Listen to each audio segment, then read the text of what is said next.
for joining us. We are here with our daily learning in the book of Mishlei, the book of Proverbs. We are learning chapter 17, although there's just a little bit left from chapter 16 we're going to finish. So we're going to start at chapter 16, verse 31, and we'll be right at 17. So King Solomon is now speaking about the beauty of old age. A lot of times we're used to, in society, valuing the youth and our vitality, and yet there's something very beautiful about old age. There's something very nice about growing old, and there's a beauty to it. And so King Solomon says, Ateret Tiferet Seva. Sometimes the crown, the biggest crown of glory, is old age. It means you led a long life and hopefully a meaningful life. And so Ateret Tiferet Seva, the crown of glory, is actually old age. It is being able to live a long life. B'derech tzedakah timatzeh, and that will be found in the path of charity. If someone is charitable, if someone is kind, they are likely to lead a longer life. They're likely to lead a happier life. And so he says that crown of old age will be found among those who do charity. Now we come to a verse, in verse 32, very famous, Tov erech hapayim legibor. It is more important to be patient than to be a hero. It is more important to have patience than someone having a lot of physical strength. Why?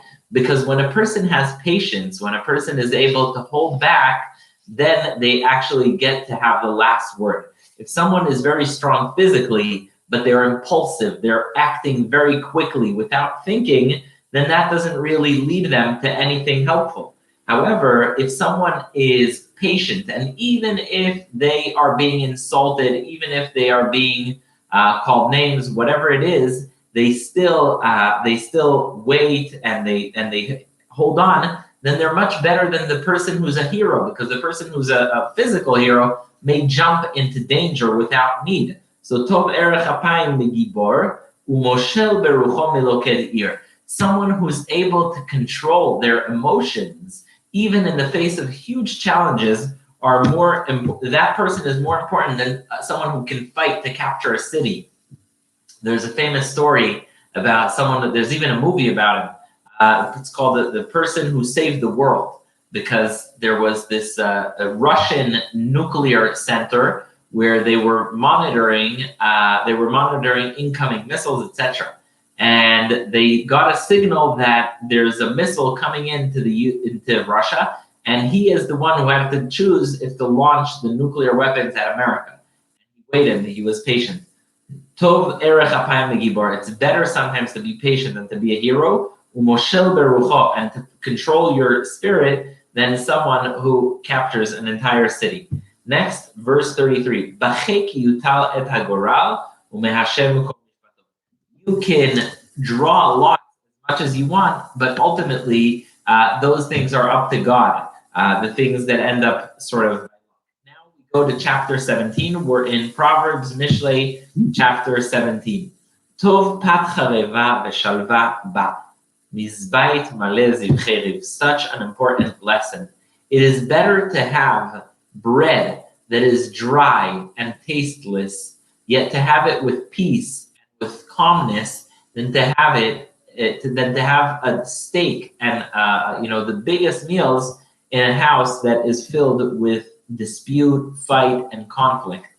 And the rabbis say that this is actually talking about the destruction of the temple, because God said at some point when the temple existed and there were sacrifices and people were bringing oxen and sheep and all kinds of sacrifices and dedication to God, then people, were doing all this for God, but they were violating God's will. So God says, Tov pat chareva v'shalva ba. I'd rather have, thank you, by the way, for everyone that's with us. I appreciate the feedback. God says, I'd rather have a house that is destroyed and bread that is dry than to have a home that is built and is filled with conflict. So that's true both on the basic level and it's also true on the level of the spiritual, meaning not only is it true that we would rather eat bread quietly and calmly than to have steak in a place of a fight, but God also says, I would rather not have a temple, not have sacrifices, and not have the conflict and sinning that exists, and so I'd rather just, not have the temple. Now we come to a verse about the importance of prudence. Efed maskilim shol beben mevish. A wise servant is going to dominate a shameful son. Ubetoch achim yachalok nachala. And he will divide a share among the brothers. Meaning, if someone has a very successful business and they have someone who's working for them very, very hard, and then he has children or she has children, who's going to get the business? The children or the person who works and knows the business really well? If the worker knows the business really well, then the worker is going to end up being a undivided partner from the business, because if he's the only one, if the children of the business owner are just not smart, not hardworking, not capable, then they're not going to get a share in the business.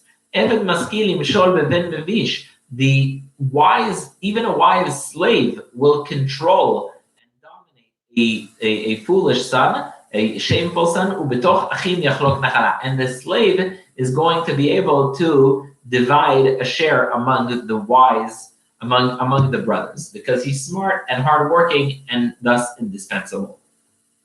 Verse 3, Matzref lakesef v'kor lazav.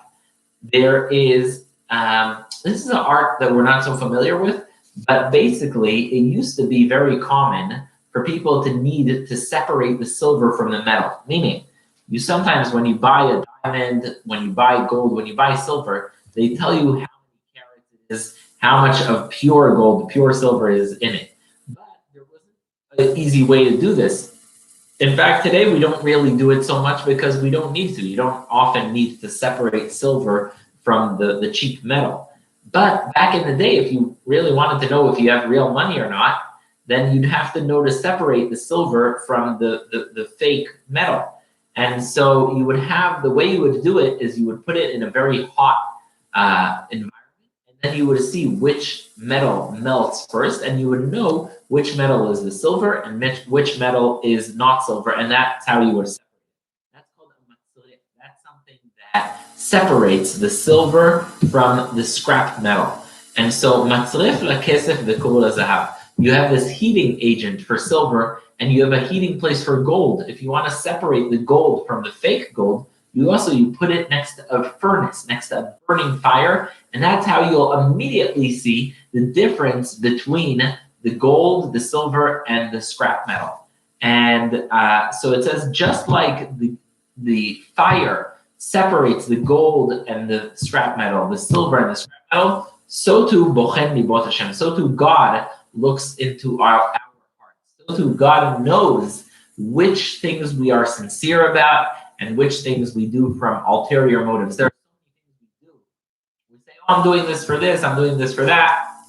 But ultimately, we're doing it for our own personal sake. And the only one who can really distinguish between what we're doing honestly, altruistically, and what we're doing just for our own sake is God. So King Solomon says, just like the furnace distinguishes between the silver and the scrap, the gold and the scrap, so too God checks out our hearts. Next is verse 4, chapter 17, verse 4. Meira makshiv al sfat aven. A bad person will immediately accept a false testimony, a negative report. A lie will be listened by someone who is also a slanderer. Basically, what the point is if someone's telling you something that's false or negative, don't rush to believe it. Make sure you give people the benefit of the doubt. A smart person does not accept a false report. Here is just the most beautiful pasuk. Lo'eg larash cheref oseu. If you make fun of a poor person, essentially you're mocking God.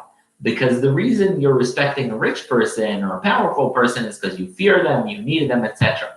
But when a person comes in front of you who's very poor or disabled or weak or socially weak, and then you mock them, that shows that the only respect you have for people is because you're afraid of them. And so that's a denigration of God. Lo'eg la make fun of the poor, if you make fun of someone that has nothing, that is weak, then that is a mockery of God. And then we go on to a very famous expression, Sameach le'ed lo yinakeh. If you are happy at the downfall of someone else, if you're happy at the pain of someone else, God is going to see that and say, wait, you're happy? Why are you so happy? Like sometimes a parent screams at a child and they're very upset at them and they did something wrong, and then another sibling will point and laugh. Then the parent turns to that sibling and says, wait, why are you laughing? You also caused trouble. So God says, if you're happy when other people, thank you. If you're happy when other people have a downfall, if you're happy when other people suffer, God is going to turn around and say, wait a minute, what is going on with you? What are you doing? So never be happy when someone else is suffering. Next, verse 6, chapter 17, verse 6. The greatest glory of a person can be their grandchildren. There's nothing, you speak to a person who's a grandparent, what's the only thing they'll brag about? Not about their money, not about their accomplishments. What they brag about is their grandchildren. The glory of the elders, the glory of the old people is the crown of the old people is their grandchildren. And the glory of someone who's middle-aged is often their children, and it goes both ways. Grandchildren are very proud of grandparents are very proud of their grandchildren, but also a child is very proud of their parent. So it's just King Solomon is highlighting how important that intergenerational relationship is. The elders should be proud of their grandparents and parents, and the parents and grandparents should be proud of their children. The glory of the children is their parents. Verse 7, Lo nava sfat yeter. If a person is not a person of character, of accomplishment, there's really no reason for them to speak. Even though King Solomon said that the haughty and the arrogant rush to speak, it's out of place because there's nothing for them to be proud of. And if someone is not a proper person, someone has committed big sins, then they should basically best be quiet. And just like it's not appropriate for someone who's done bad deeds to brag and to say all kinds of things about themselves because they didn't do much, so too a generous person, someone who has committed a lot of good deeds, who's done a lot of good deeds, that person also, even that person should not be proud of it. Meaning you should be proud of it, but not brag too much. Even if you've done a good deed, don't brag about it. Verse 8, Even chen hashochad beinei ba'alav. If someone accepts a bribery, do you think they are proud of it or embarrassed? So King Solomon says, sometimes someone who accepts a bribery, not only do they not recognize that what they've done is very wrong, but it looks beautiful to them. They say, wow, this was a good thing. And so that is not acceptable. And sometimes everything he looks at looks smart. There's another interpretation according to Rashi here, which is a good interpretation, meaning when someone comes to God and quote unquote bribes God with a good deed, with charity, with doing good things, that is something that God is going to find appealing. If you do something good, that is something that God finds appealing. And once you do those good deeds, that is going to go so much farther, and it's going to go with others. Now is such a powerful lesson. Verse 9, chapter 17, verse 9. Mechaseh pesha mevakesh ahava. If someone is willing to forgive, that is someone who's willing to love, which is a very powerful lesson.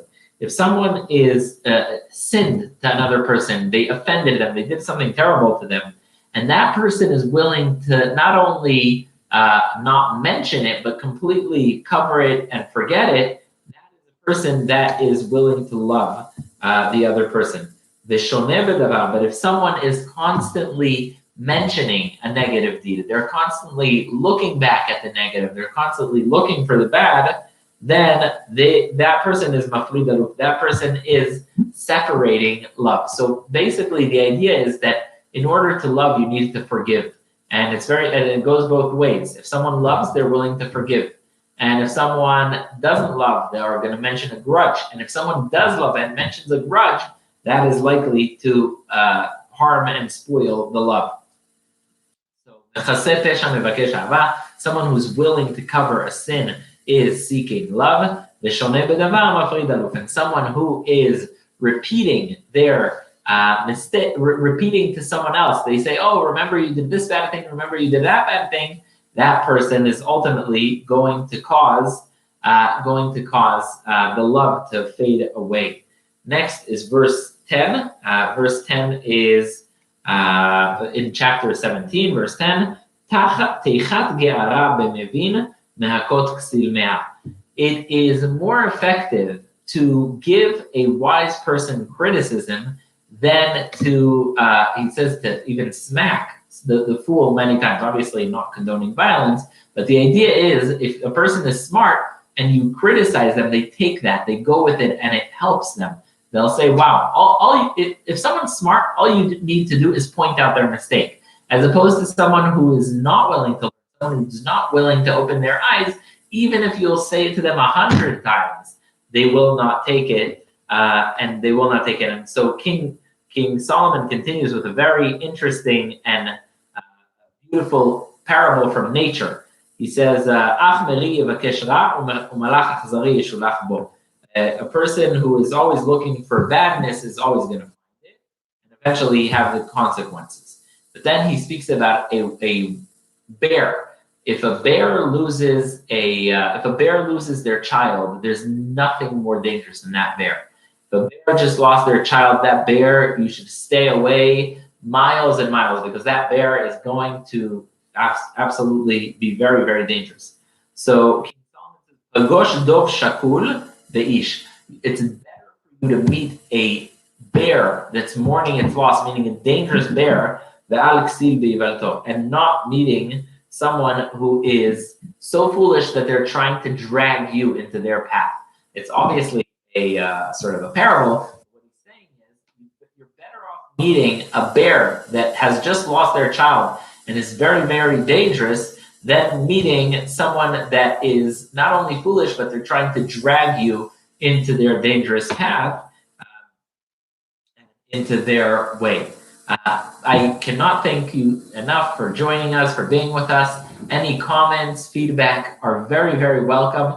We are here every day, 12 o'clock to 12:20, the book of Mishlei. We are in chapter 17. And if you have any comments, any thoughts, please most definitely let me know. I appreciate it. I appreciate you.